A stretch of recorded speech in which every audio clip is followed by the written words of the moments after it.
ये क्वेश्चन 2026 के board exam में आ सकता है। मोस्ट इंपॉर्टेंट क्वेश्चन है और मोस्ट इजीएस्ट क्वेश्चन है, तो आपने इस क्वेश्चन को ज़रूर करना है। ठीक है, मैं समझा दूंगा सोल्यूशन क्या है और सारा कॉन्सेप्ट क्लियर कर दूंगा। अगर ये 2026 के बोर्ड एग्जाम में आ जाता है तो 5 में से 5 नंबर आपके कन्फर्म है। तो इसलिए मैं कहूँगा कि एक बार इस क्वेश्चन को ज़रूर अच्छी तरह से प्रैक्टिस कर लेना, ताकि बोर्ड एग्जाम में आ जाए तो आपको ये क्वेश्चन आता हो। क्लास 10 है, चैप्टर 12 है, इलेक्ट्रोमैग्नेटिक स्पेक्ट्रम। अच्छा, मैं यहाँ पर एक चीज़ कहूँगा कि भाइयों किस चीज़ का वेट कर रहे हो, ग्रुप्स हमारे जो हैं वो चल रहे हैं, इनमें आप ज़रूर ऐड हो जाओ। ठीक है, इस ग्रुप में आपको तमाम मटेरियल मिल जाएगा। अभी न्यू ग्रुप बनने वाले हैं तो कांटेक्ट कर लो ताकि तमाम मटेरियल शुरू से मिल जाए। ठीक है, तो जल्दी से ऐड हो जाना, नंबर आ रहा है, इस पर कांटेक्ट करके डिटेल्स लेना चाहो तो ले सकते हो।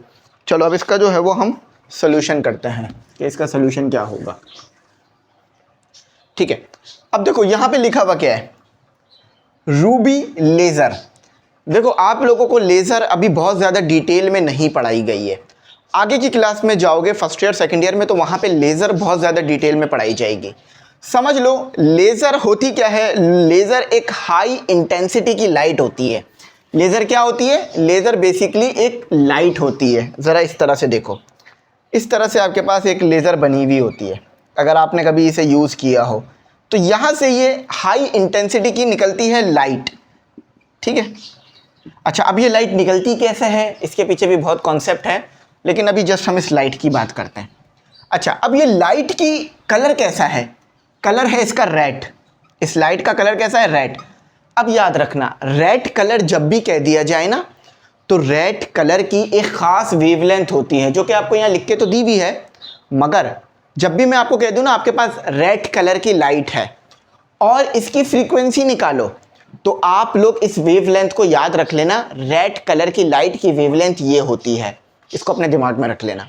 मगर यहाँ पे गिवन है तो कोई मसला नहीं है। तो गिवन डेटा में आपको क्या मिल गया? गिवन डेटा आपने बिल्कुल पेपर में भी ऐसे ही करना है, गिवन डेटा लिखना है और टू फाइंड लिखना है।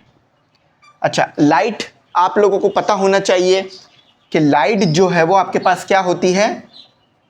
Electromagnetic wave.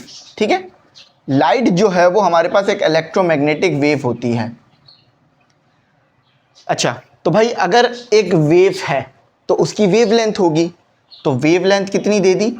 इतनी आपको वेवलेंथ दे दी। ये वेवलेंथ है, ज़्यादा कोई मुश्किल न्यूमेरिकल नहीं है, जस्ट एक फार्मूला लगाना है, आंसर निकल आएगा 694.3 नैनोमीटर। अब कैलकुलेशन करते वक्त ना बच्चों आपने एक चीज़ को दिमाग में रखना है, कभी भी प्रीफिक्स, ये जो है ना एन, नैनो, ये प्रीफिक्स है। ये क्या है? प्रीफिक्स है। फिजिक्स में हम प्रीफिक्स इसलिए लिखते हैं ताकि हमें बहुत बड़ा नंबर ना लिखना पड़े। फॉर एग्जाम्पल मेरे पास एक नंबर है 400000000, समझ लो मिलियन है, तो मैं इस तरह से नहीं लिखूंगा। मैं क्या लिखूंगा? 4m, इस तरह से लिखूंगा ताकि लिखने में आसानी रहे, छोटा रहे, लेकिन पढ़ने वाला समझ जाएगा कि ये मिलियन की बात हो रही है। 1 2 3 4 5 6 7 8, 1 10 100 1000 10,000 लाख 10 लाख, 1 0 कम होगा। ठीक है, तो मिलियन है तो इस तरह से लिखोगे। मगर क्या सॉल्व करते वक्त भी यही करोगे? नहीं, सॉल्व करते वक्त आपको दोबारा इस सिचुएशन में लाना होगा। ठीक है, तो यहाँ पर ये नैनो लिखा हुआ है, प्रीफिक्स लिखा हुआ है, इसको हटाना होगा। याद रखना नैनो बराबर होता है 10 की पावर -9 के। तो क्या आ जाएगा? 694.3,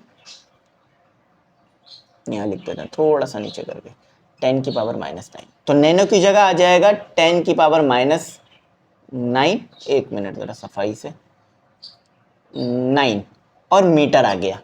ठीक है, क्लियर हो गई बात?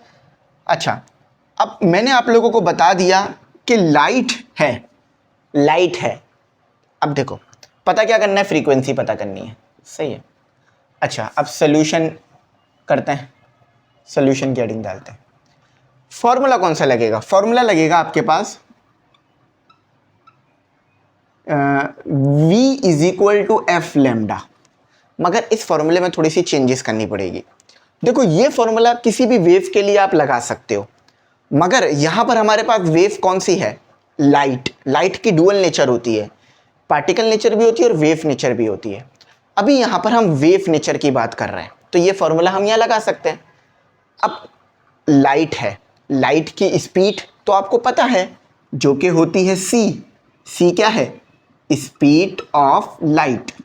देखो यहाँ पे इन्होंने वर्ड कहा भी है, रेड लाइट। लाइट है तो इसका मतलब है ये क्या हो गया, इसकी v क्या हो जाएगी, c क्या होती है, c की वैल्यू कांस्टेंट है, क्या होती है 3 × 10⁸ मीटर पर सेकेंड। ये आपने 10 बार याद की होगी कि स्पीड ऑफ लाइट होती है 3 × 10⁸ मीटर पर सेकेंड। फ्रीक्वेंसी चाहिए, फॉर्मूले को सेट करा दो, c/λ is equal to f। c क्या है 3 × 10⁸। What is the value of lambda, ये रही, ये 4 नहीं है 9 है, ठीक है, 694.3 × 10⁻⁻9। इसको ज़रा सॉल्व कर दो, आपका आंसर जो है वो आ जाएगा। साइंटिफिक कैलकुलेटर इसके लिए यूज़ करना पड़ेगा क्योंकि ये साइंटिफिक नोटेशंस दी हुई हैं, ठीक है, नॉर्मल कैलकुलेटर से ये नहीं हो पाएगा। 3 एक्सपोनेंट 8, अच्छा इसको मैं बगैर कैलकुलेटर के सॉल्व करना भी सिखाता हूँ। 694.3 एक्सपोनेंट -9, तो आंसर आ रहा है 4.32 × 10⁻14 मीटर। देखो सॉरी मीटर बोल रहा हूँ, हर्ट्स आएगा, फ्रीक्वेंसी का यूनिट्स होता है हर्ट्स। ये फाइनल आंसर है। अब देखो कैलकुलेटर तो अलाउ होगा नहीं, बोर्ड में करना क्या है, पहले 3 को इसको इग्नोर कर दो, ये जो मैं बॉक्स बना रहा हूँ ना, बॉक्स में जो चीज़ है इसको इग्नोर कर दो, इसको अभी इग्नोर कर दो, ठीक है। 3 को डिवाइड कर दो 964 से, यहाँ लिखते हैं क्या आ रहा है, ये तो सिंपल कैलकुलेटर से हो जाएगा ना, 3 डिवाइडेड बाय 694.3, तो ये आ गया आपके पास 4.32, ठीक है। अच्छा इस तरह से नहीं आएगा, थोड़ा सा ये डेसिमल्स में आएगा, 1 मिनट रुको ज़रा, 1 मिनट। अच्छा इसको जब सॉल्व करोगे ना, 3 को डिवाइड कराओगे 694.3 से तो आपका आएगा 0.004, ये आ गया। क्योंकि साइंटिफिक कैलकुलेटर अलाउ नहीं है तो उसके बगैर भी सॉल्व करना सिखाना पड़ेगा। अब इसको ऊपर ले आओ, देखो ये नीचे है ना, ऊपर जाके क्या हो जाएगा 8 × 10⁻, ऊपर जाके 9 पॉजिटिव हो जाएगा, बेसिस सेम है, पावरें क्या हो जाएंगी, ऐड हो जाएंगी। तो कितना आ रहा है, ये आ रहा है आपके पास 8 + 9 सॉरी 8 + 9 17 आ रहा है, तो यहाँ पर क्या आएगा 17 आएगा। अब आप बोलोगे सर आपका अलग आया है हमारा अलग आया है, नहीं, ज़रा हिसाब लगाओ, पॉइंट को यहाँ शिफ्ट कराओ, 1 2 3, तो ये क्या हो गया f = 4.32, क्योंकि यहाँ 32 भी था, 32, और इसमें से कितने कम करने पड़ेंगे, पॉइंट को कितना शिफ्ट कराया, 1 2 3 शिफ्ट कराया ना, तो इसमें से 3 माइनस कर दो, तो कितना हो गया, देखो बगैर कैलकुलेटर के भी निकाल दिया मैंने, जहाँ पे मैंने कैलकुलेटर यूज़ कर लिया था ताकि बच्चों को कन्फ्यूजन ना हो, अब यहाँ बगैर कैलकुलेटर के बता दिया। फिर बता देता हूँ एक बार करना क्या है। सबसे पहले इसको इग्नोर कर दो, ये जो 10⁸ और 10⁻⁻9 है ना, इसको भूल जाओ, बस 3 को डिवाइड करा दो 694.3 से, आपके पास ये वाला नंबर आएगा नॉर्मल कैलकुलेटर में, सही है। अब 8 की पावर क्या है, 10 की पावर 8 है, 10⁻⁻9 ऊपर ले जाओ -9 को, तो जब डिनोमिनेटर को न्यूमरेटर में ले जाते हो तो पावर पॉजिटिव हो जाती है, बेसिस सेम है, 10 है ये भी 10 है, पावरें ऐड हो जाएंगी, ऐड होके कितनी बन गई 17, यहाँ पे 17 लिख दिया आपने, यहाँ 17 लिख दिया। अब पॉइंट को मूव करा दिया तो 3 कम करके ये आ गया, जितना पॉइंट मूव कराओगे 1 2 3 मूव कराए तो 3 माइनस कराए, सही है। अच्छा अगर यहाँ पर पॉइंट आता तो ये 13 हो जाता। इस तरह अब पेपर में भी परफॉर्म कर आना, ठीक है, मैंने दोनों तरीके सिखा दिए ताकि किसी भी बहन भाई को पेपर में मसला ना हो, किसी भी स्टूडेंट को पेपर में मसला ना हो।